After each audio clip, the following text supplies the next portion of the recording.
Intraday trade के लिए stock selection कैसे करें। तो दोस्तों एक यूनिक मेथड हम आज डिस्कस करने जा रहे हैं। दोस्तों आपको सबसे पहले मॉर्निंग में जब भी 9:15 को मार्केट ओपन होता है तब कोई यानी ट्रेड इनिशिएट नहीं करना है। आपको वेट करना है एक अच्छे से सेटअप के लिए। जब भी 9:30 9:45 के करीब आपको मार्केट का जो यहाँ पे वॉच लिस्ट दिया होता है, आपको वॉच लिस्ट चेक करना है। ये वॉच लिस्ट के अंदर आपको सबसे ज़्यादा यानी कि एक 1% के ऊपर का पॉजिटिव या 1% के नीचे का नेगेटिव जो भी आपको यानी सेक्टर मिलता है उसको सिलेक्ट करना है। अभी हम आज देखेंगे कि सुबह एक मेटल माइनस था, उसके साथ ऑटो माइनस था, दूसरा एफएमसीजी भी माइनस था। तो सबसे ज़्यादा वहाँ पे जो माइनस सेक्टर थे उसमें मेटल और ऑटो दो थे। तो यहाँ पे हमने ऑटो पे हमारा जो क्राइटेरिया है वो सेट किया, क्योंकि ऑटो काफ़ी टाइम से कंसोलिडेशन में चल रहा था। तो हमारा जो एक व्यू था ऊपर की साइड, टॉप की साइड में वो कंसोलिडेशन में था और वो आज पहली बार नेगेटिव हुआ है।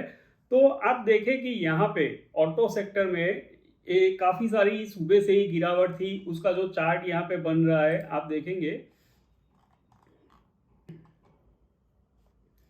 ये जो हमने चार्ट लिया है वो 3 मिनट का चार्ट्स लिया है उसका। तो सुबह से ही यहाँ पे काफ़ी नेगेटिविटी स्टार्ट हुई थी। तो आपको उसी के अंदर का कोई एक स्टॉक, जैसे कि आप देखेंगे कि उसमें ऑटो सेक्टर के हम स्टॉक्स देखने जाएंगे तो यहाँ पे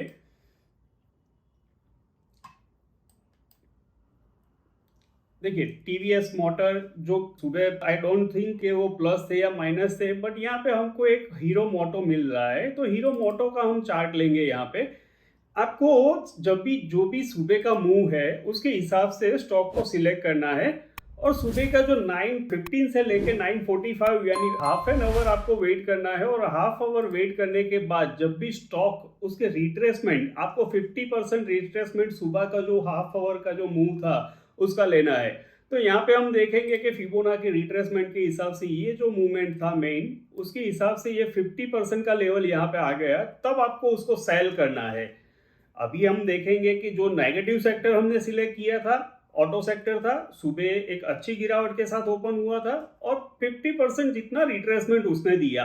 और यहाँ पे जैसे ही रिट्रेसमेंट पॉइंट आया तो उसके रिट्रेसमेंट के बाद अगर आप यहाँ पे ट्रेड इनिशिएट करते हैं यानी 2580 पे आप ट्रेड इनिशिएट करते हैं तो उसका जो हाई लेवल यानी 2610 का आज का जो हाई था वो आपका स्टॉप लॉस रहेगा।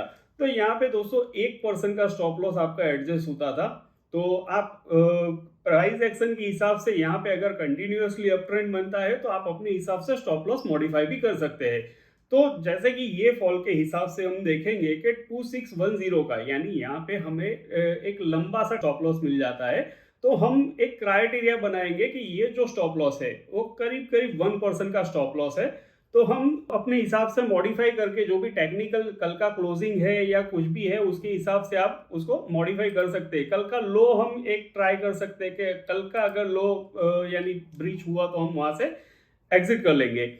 तो यहाँ पे जैसे ही आपका ट्रेड इनिशिएट हुआ उसके बाद में आप देखिए 2580 पे आपका ट्रेड इनिशिएट हुआ और यहाँ पे उसने ये कॉन्स्टेंटली नीचे जाता हुआ 2570 काफ़ी एक हाफ एन आवर के टाइम फ्रेम में उसने दे दिया है।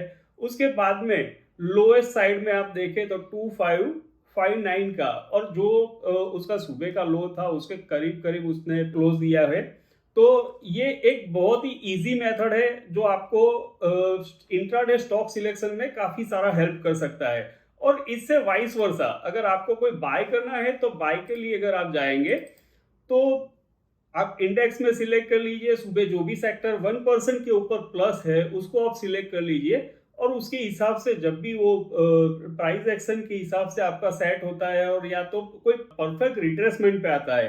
देखिए आपको फाइंड आउट करना है 9:15 से लेके 9:45 तक में जो भी स्टॉक्स ने एक लंबा सा मूव दिया हो, जो कि अप हो या डाउन हो, यानी आपको उसकी स्ट्रेंथ मालूम हो जाएगी। और वो स्टॉक जब भी 50% के रिट्रेसमेंट पे आता है तब जाके आपको उसको बाय करना है। तो दोस्तों ये स्ट्रेटेजी जो है आपको इंट्राडे स्टॉक सिलेक्शन में कोई पैनिक नहीं करना है, आपको यही सिस्टम से जाना है और जब तक वो आपका टारगेट या नहीं आता है तब तक वेट करना है। तो दोस्तों ये उम्मीद करते हैं कि ये स्ट्रेटेजी आपको बहुत पसंद आएगी और आप बेनिफिशियरी ट्रेड भी ले पाओगे इस पे। और सेम ऐसे ही वीडियोस पाने के लिए जुड़े रहिए हमारे यूट्यूब चैनल के साथ। और आपने अगर चैनल सब्सक्राइब नहीं किया है तो मेक श्योर कि आप चैनल सब्सक्राइब करें और बेल आइकन को दबाना ना भूलें ताकि आने वाले सभी नोटिफिकेशंस आपको टाइम से मिल सके।